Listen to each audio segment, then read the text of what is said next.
Olá pessoal, Marcelo por aqui. Se você gosta de filme, certamente você já ouviu falar da série Shogun, que está bugando a cabeça de todo mundo agora em 2024. Quem é mais velho talvez se lembre da série Shogun dos anos 1980. Bom, aquela tinha dois atores conhecidos na época, que era o Richard Chamberlain e o Toshiro Mifune. Chamberlain era o navegador inglês, Toshiro Mifune, naturalmente, era o senhor feudal japonês. The staggering saga of feudal Japan. The story of ruling warlords battling for ultimate supremacy. They are challenged by a stranger from across the seas, John Blackthorne, the one man with the power to change Japan's destiny for all time. This is the opening chapter of the 6-part presentation starring Richard Chamberlain and Toshiro Mifune, the epic tale of power, passion, beauty, and tragedy. That is Shogun. O Toranaga, ele apreendia o navio do navegador inglês, ele apreendia a tripulação e o próprio capitão, que era o John Blackthorne. A história trata do quê? Esse navegador inglês, ele vai cair lá no Japão, e na época o Japão não era o Japão, ele não era um estado nacional formado, tanto que em diversos momentos o Blackthorne ele se refere aos Japões, que no caso eram os diversos feudos que compunham uma coisa maior. Aí, com o decorrer da série, você vai descobrindo se o John Blackthorne, se ele caiu lá nos Japões sem querer ou se foi de propósito. Pois bem, só que ele cai lá num momento em que está tendo meio que uma guerra civil entre alguns dos feudos. E ele cai num dos feudos do Toranaga, onde o pessoal está querendo acabar com o Toranaga. Então o Toranaga vê ali uma possibilidade, de repente, de usar esse navegador inglês em seu favor, para se manter no poder. Claro que quem assistiu a série lá dos anos 80 vai sentir muita diferença. Aquela série não era tão bem cuidada, ela não era tão bem ambientada. Mas nós estamos falando de uma coisa com 40 e tantos anos. Obviamente não poderia ser a mesma coisa, né? Hoje em dia é muito mais fácil fazer uma ambientação, porque você usa computação gráfica e tudo mais.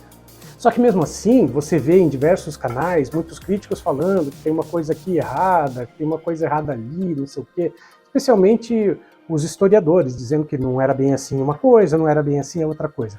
O pessoal também esquece que se trata de uma ficção. É uma ficção histórica? Sim, é uma ficção histórica, mas é uma ficção. Eu acho que não dá para ser tão xarope quando você vai analisar uma produção daquele tamanho. A série é extremamente bem feita, ela é extremamente bem filmada. Mas a única coisa que realmente me deixou chateado foi que os conquistadores portugueses, eles não falam português. Mas como eu falei, isso é claro, isso é um detalhe bobo, não importa realmente. O figurino da série é sensacional.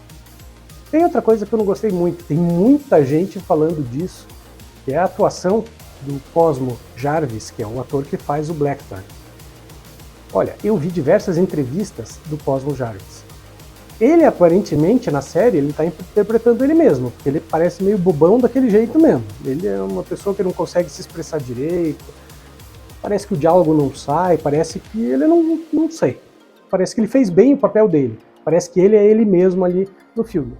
Behold the great warlord, brilliant master of trickery, who tricked his own loyal vassals into a noiseless smothering. Mina Shinu. Crimson fucking horseshit.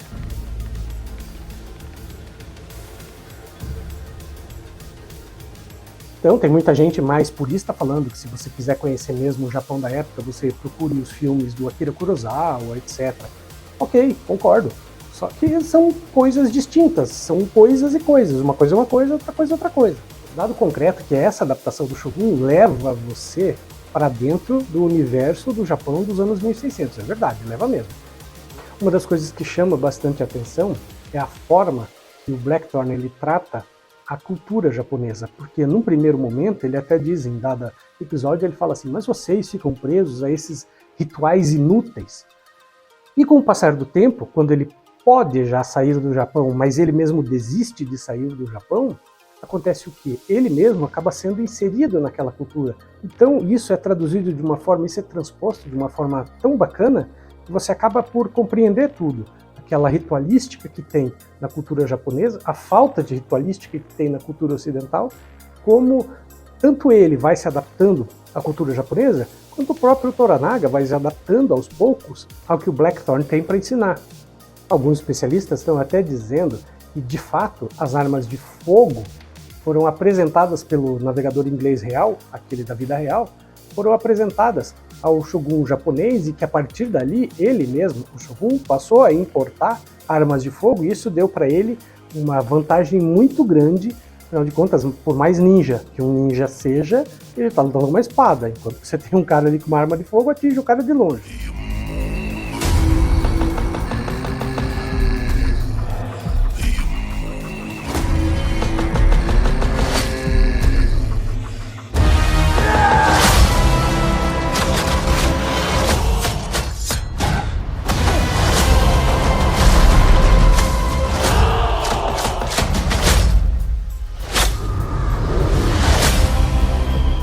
A pior coisa do Shogun é quando o filme acaba. Você fica naquela sensação de abstinência, falando, puxa, e agora? Eu vou fazer o que da vida? Toda Hirokazu!